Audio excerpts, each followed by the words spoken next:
The legs. Crossed legs signifies negativity, and the foot lock is especially among shy and timid women. The ankle lock signifies holding back of strong feelings, attitudes, and emotions. Sitting on edge of chair indicates compromise and accept or agree or conclude. And rocking or swinging in chair indicates a person is in full control of situation. The legs apart instance, predominantly a male gesture, is a resolutely stable, immovable posture. It tells you that a person is standing his ground and is favored by those who wish to show their dominance. With their higher center of gravity, men adopt the legs apart stance more frequently than women. Leg posture reveals our mind's intent. We have less awareness of what a particular body zone is doing physically, the further away it's from our head. If we pay limited attention, most of us will be aware of our facial expression and gestures. Even those less adept can readily simulate a stage smile or frown on command to evoke an emotion for someone else, though other subtle gestural clues in conflict might give you away.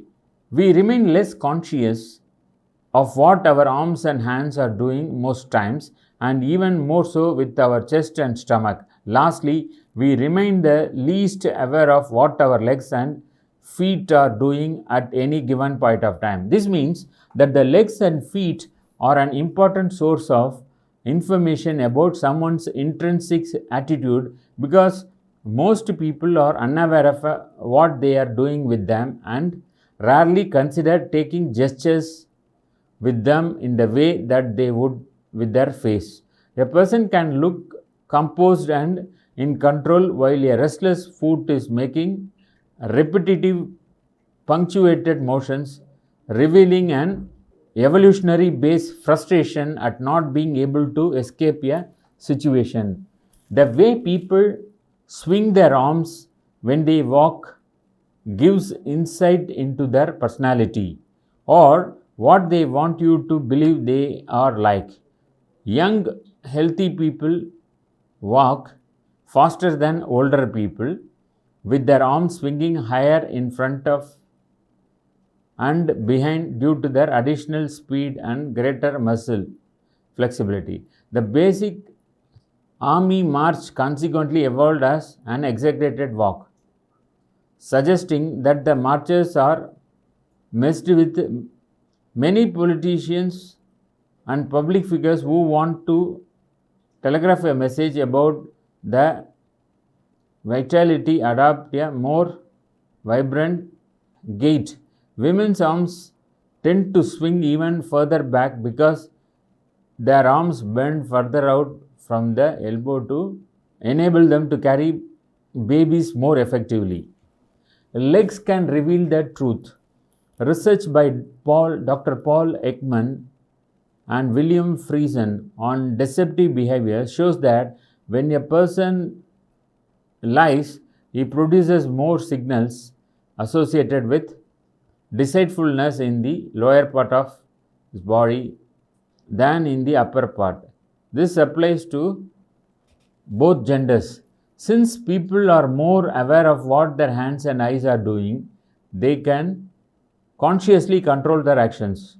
Although the legs and feet are also under conscious control, they are mostly ignored and often out of sight.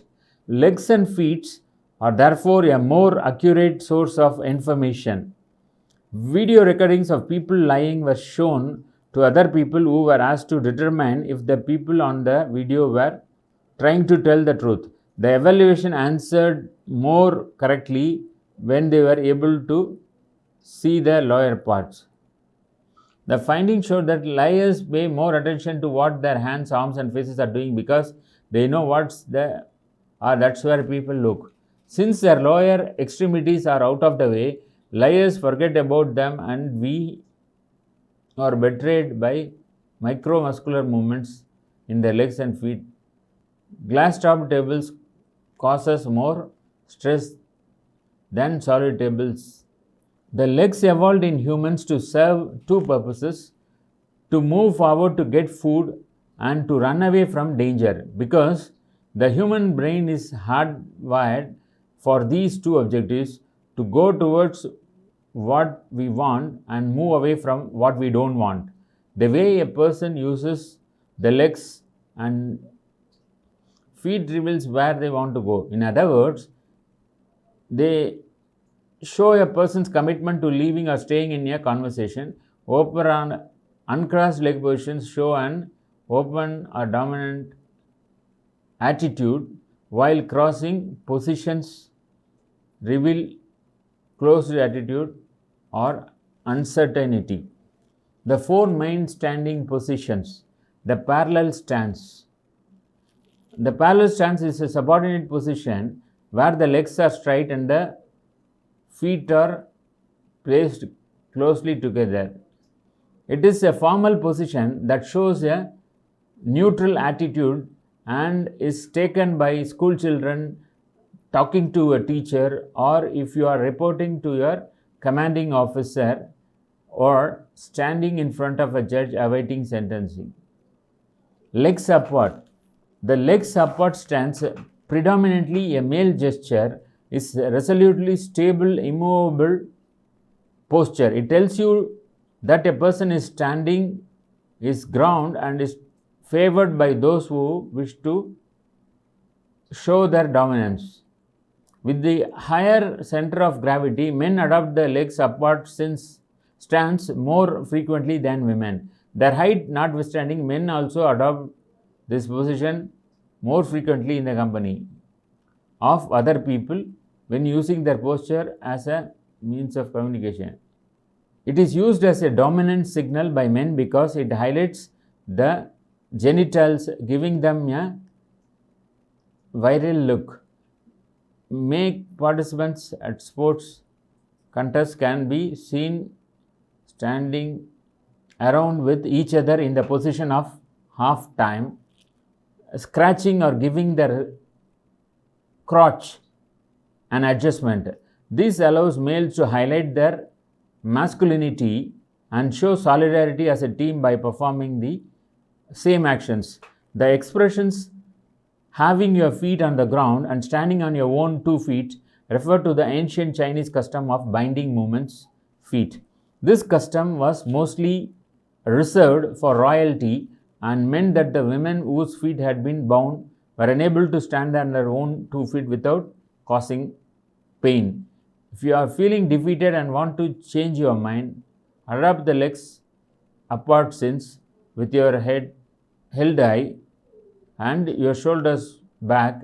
By adopting this powerful position, you can create this matching feeling. Next, walking gestures. So, at least 8 types of walking gestures are there, like arms swinging, hands in pockets, hands on hips, meditative walk, confidence walk, leadership walk, pacing, and swagger.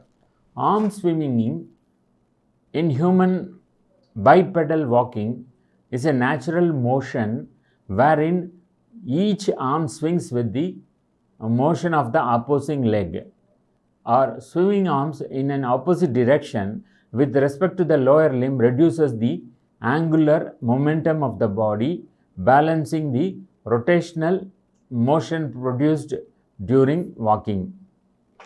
When someone put their hands in their pockets, it's a signal of insecurity and lack of confidence.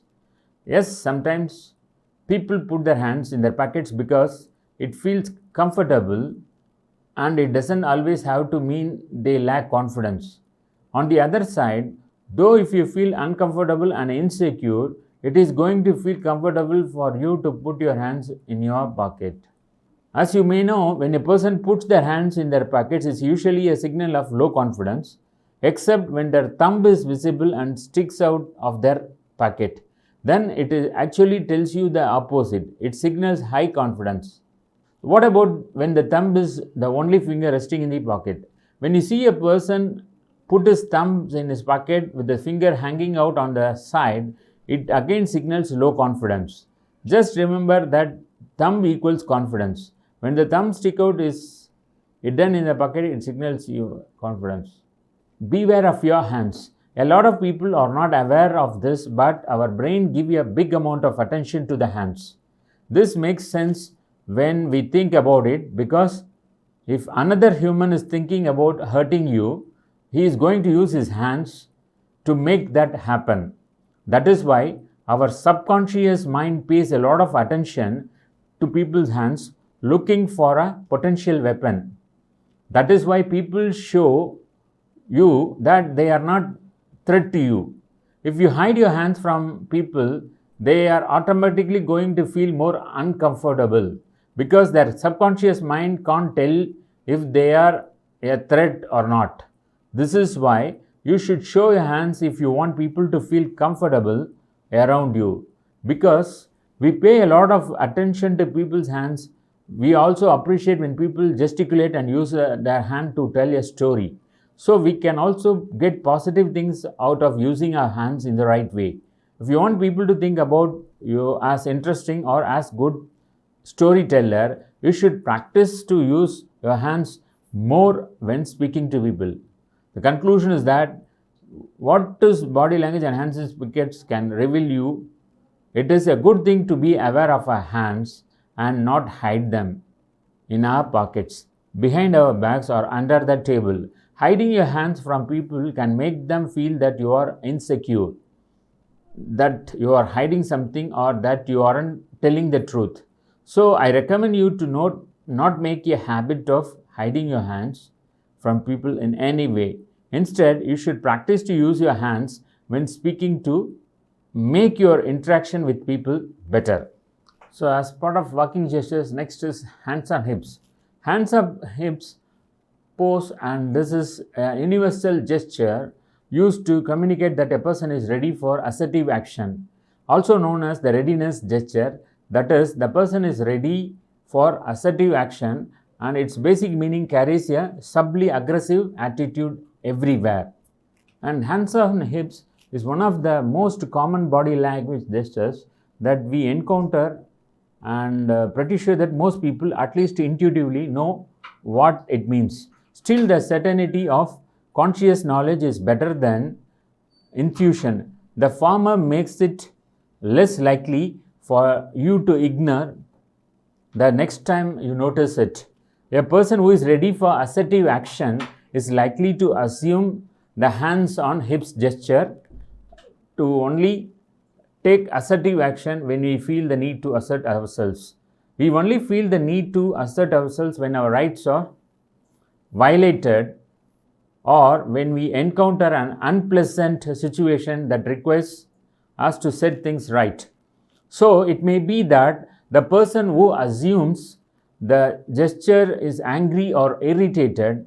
By resting hands on the hips and sometimes opening up the feet to take a wider stance, we try to appear bigger by taking up more space.